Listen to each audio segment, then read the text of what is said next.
एक बार फिर से आप सभी मित्रों का बहुत बहुत बहुत बहुत स्वागत है आज के अनुग्रह दैनिक मनन में। मित्र, मैं धन्यवाद करता हूं कि एक बार फिर से हम दैनिक मनन को शुरू कर सके। विशेष रूप से निवेदन करता हूं कि आप प्रार्थना करें कि अब यह निरंतर अबाध गति से चलता रहे। एक बात हुई जिसका मुझे थोड़ा दुख भी हुआ कि बीच में व्यवधान आने के कारण सुनने वालों की संख्या में थोड़ी सी कमी हुई है। बहुत नहीं, लेकिन थोड़ी सी। तो निवेदन है कि औरों को भी आप इसके सब्सक्रिप्शन के लिए प्रोत्साहित कीजिए। तो क्योंकि ऐसा करने के द्वारा आप एक प्रकार से सुसमाचार का कार्य ही करते हैं।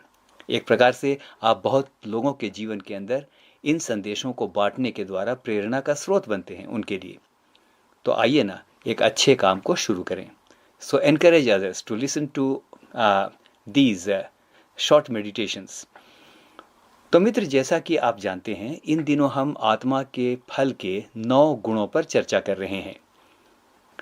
ध्यान दीजिए, यहाँ आत्मा के फल से मतलब है पवित्र आत्मा का फल, हमारी आत्मा का नहीं। This is the fruit of the Holi spirit. तो कल तक हमने 7 गुणों को लगातार देखा था। आज बारी है 8वें गुण की। मित्र, गलातियों 5:23 के अनुसार आत्मा के फल का एक बेहद महत्वपूर्ण 8वां गुण है नम्रता, जिसको हम इंग्लिश में कहेंगे हम्बलनेस, उर्दू में कहेंगे हलीमी। सिर्फ बाइबल नहीं, लेकिन दुनिया भर के शास्त्रों में यह भी कहा गया है कि नम्रता मनुष्य का आभूषण है। हाँ, यदि ये आभूषण कोई धारण कर ले तो जो मनुष्य इसे धारण करेगा वो दुनिया के सुंदर लेकिन अहंकारी मनुष्यों से भी ज्यादा सुंदर दिखने लगता है। बल्कि नम्रता के आभूषण को धारण करने से मनुष्य की सुंदरता, इस समय कहूंगा, दुगुनी बढ़ जाती है। सुनिए वचन क्या कहता है। नीति वचन 18 उसके 12 में वचन कहता है, नाश होने से पहले मनुष्य के मन में घमंड और महिमा पाने से पहले नम्रता होती है। ये मैं नहीं कह रहा, लेकिन परमेश्वर का वचन कहता है। क्या कहता है? नाश होने से पहले घमंड उत्पन्न होता है, लेकिन महिमा पाने से पहले या आशीर्वाद पाने से पहले मनुष्य के मन में नम्रता या दीनता होती है। मित्र, यदि हमारे मन में घमंड है, अहंकार है, पैसों का, पद का, घर का, अपनी सुंदरता का, अपनी आमदनी का, वगैरह वगैरह, तो पक्का पक्का जान लीजिए कि हमारा पतन अब बहुत दूर नहीं है, बस कुछ ही कदम दूर है। लेकिन यदि मन में नम्रता है तो निश्चय जानिए, बेशक आपको लगता है देर हो रही है, लेकिन सुन लीजिए, वह दिन अब दूर नहीं है जब प्रभु आपको आशीष और महिमा देने वाला है। जरा देखिए ना, लूसीफर के बारे में हम जानते हैं, जो शैतान है, उसके बारे में हम जानते हैं कि वह परमेश्वर के सिंहासन के बिल्कुल पास विराजमान था। लिखा है वह सबसे ज्योतिर्मय स्वर्गदूत था। उसकी सुंदरता मंत्र विमुग्ध कर देती थी। उसके बारे में लिखा है, जब वो उड़ता था तो उसके पंखों से बांसुरी और वीणा के स्वर, संगीत के स्वर निकलते थे, डफ के स्वर, संगीत की अतुल्य ध्वनि उसके पंखों से निकलती थी। लेकिन क्या हुआ आपको मालूम है? उसके मन में जब अहंकार आ गया, उसके मन में जब ये भावना आ गई कि अब मुझसे बड़ा कोई नहीं है, इस अहंकार के कारण वो ऊंचे से ऊंचे स्वर्ग से नीचे गिरा दिया गया। मित्र, जब तक वो दीन रहा, जब तक वो नम्रता के साथ रहा, उसने ऊंची से ऊंची महिमा और ऐश्वर्य को देखा। आइए सुनते हैं एक वचन, नीति वचन 29 उसके 23 में। देखिए क्या लिखा है। यहां लिखा है, मनुष्य को अहंकार के कारण नीचा देखना पड़ता है, परंतु नम्र आत्मा वाला व्यक्ति महिमा का अधिकारी होता है। जी हाँ मित्र, नम्रता से वह कठिन से कठिन, असंभव से असंभव कार्य भी संपन्न हो जाते हैं, जो कठोरता और घमंड से कभी भी पूरे नहीं हो सकते हैं। क्या आपने किसी फलवंत पेड़ को देखा है जो फलों से लदा हुआ है? तो आपने जरूर देखा होगा। क्या देखा होगा? जरूर देखा होगा। और एक बात नोट की होगी कि फलों से लदा हुआ पेड़ या वृक्ष हमेशा अपने ही फलों के भार से झुका रहता है। अरे उसको कोई झुका नहीं सकता, वो तो अपने फलों के भार से झुका हुआ है। बेशक दूसरों को झुका हुआ दिखता है, लेकिन वो झुका इसलिए है कि फलों का भार उसके ऊपर है। जबकि एक निष्फल ठूंठ घमंड से सीधा तना हुआ और खड़ा रहता है। आई एम ग्रेट, है ना, इस प्रकार की भावना उसके अंदर होती है। सुनेंगे एक बार फिर से, ध्यान से सुनिए कि बेशक फलों से लदा हुआ पेड़ जब झुक जाता है तो लोग बेशक उसको झुका हुआ कहें, लेकिन उसका झुका होना उसके लिए अपमान का कारण नहीं है, वो तो अपने फलों के कारण झुका हुआ है। यीशु ने कहा, मैं दाखलता हूं और तुम डालियां हो। जो मुझ में बना रहता है और मैं उसमें, वह बहुत फल फलता है। तो मित्र, सच्ची बात यह है कि जितना अधिक हम प्रभु की निकटता में बने रहेंगे, नम्र बनते जाएंगे और नम्रता के इस फल की भरपूरी के कारण उतने ही झुकते चले जाएंगे। एक सवाल मैं पूछना चाहता हूं, आज इतने तलाक क्यों होते हैं? आज पति पत्नी में क्यों नहीं बनती है? आज ऐसा क्यों होता है कि झगड़े मिटते ही नहीं हैं? क्यों लड़ाइयां रुकती ही नहीं हैं? इसका एक ही कारण है, और कारण यह है कि कोई झुकने को तैयार ही नहीं है, कोई नम्र बनना ही नहीं चाहता। मित्र, नम्रता के लिए एक और शब्द है, दीनता या दीन बनना। ओके, तो मित्र, आजकल बहुतों की शिकायत है कि परमेश्वर ब्रदर हमारी प्रार्थना नहीं सुनता।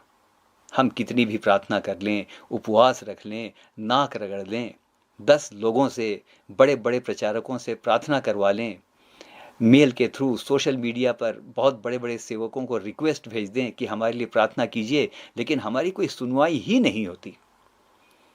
क्या कारण है इसका कि हमारी प्रार्थना सुनी ही नहीं जाती? तो मित्र, एक भेद की बात आपको बताता हूं। जवाब यह है कि जब तक हम परमेश्वर के सामने और मनुष्यों के सामने नम्र नहीं होते, ध्यान रखिएगा, हम कहते हैं हम परमेश्वर के सामने तो नम्र हो जाएंगे, लेकिन मनुष्यों के सामने क्यों? पर ध्यान रखें, मनुष्य भी तो परमेश्वर के स्वरूप में बनाए गए हैं। तो सिद्धांत यह है कि जब तक हम परमेश्वर और मनुष्यों के सामने नम्र नहीं होते, हमारी प्रार्थना का उत्तर हमें कदापि कदापि कदापि नहीं मिलेगा। आपको एक भयंकर बात बताता हूं, भयंकर बात। पहला पतरस 5:5 में लिखा है, परमेश्वर अभिमानियों का सामना करता है। इसको थोड़ा बिगाड़ करके पढ़ता हूं, परमेश्वर घमंडियों का सामना करता है, परंतु दीनों पर अनुग्रह करता है। मित्र, नोट कीजिए, यहां पर दीनों से अर्थ है या दीन से अर्थ है नम्र लोग। उर्दू में इस पद का अनुवाद बहुत ही खतरनाक है। उर्दू में लिखा है, खुदाबंद गुरूरों का मुकाबिल है, लेकिन हलीमों पर रहम करता है। यानी जिसके मन में गुरूर होता है, जिसके मन में घमंड होता है, उनका वो मुकाबला करता है। उर्दू में लिखा है मुकाबिल है। मुकाबिल का अर्थ होता है जो मुकाबला करता है। वो घमंडियों से युद्ध करता है, लेकिन नम्र लोगों पर दया करता है। वो उनकी प्रार्थनाओं का उत्तर देता है।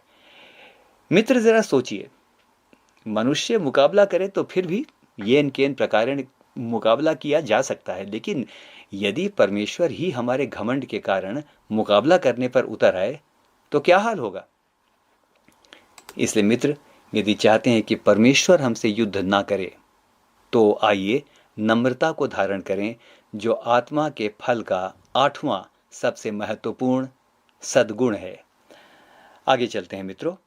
क्या आपको पता है कि परमेश्वर द्वारा नियुक्त सबसे प्रभावशाली, पावरफुल, अनॉइंटेड, पावर पैक्ट नबी कौन हुआ? मित्र, वो नबी कोई और नहीं, लेकिन इसके बारे में कहूंगा, आपको एक उदाहरण भी समय देता हूं। वो नबी आगे चल के, सुनिएगा, एक महान राष्ट्र का अगुआ और संस्थापक बना। उत्तर देता हूं, उसका नाम मूसा है। उसके बारे में लिखा है कि उसके तुल्य कोई और नबी ना हुआ। गिनती 12:3 में उसके बारे में एक बहुत बड़ी गवाही लिखी हुई है, और गवाही क्या है? मूसा तो पृथ्वी भर के रहने वाले सभी मनुष्यों से बहुत अधिक नम्र स्वभाव का था। He was the most humble man on the face of this earth। और मित्र, यही कारण है कि उसको परमेश्वर ने बहुत ऊंचाइयों तक बढ़ाया, इतनी ऊंचाइयों तक कि आज भी उसका स्मरण करके हम परमेश्वर की महिमा को समझते हैं। तो आइए अब अंत करते हैं। अब थोड़ी देर के लिए जांचें कि क्या हम नम्र हैं या नहीं हैं।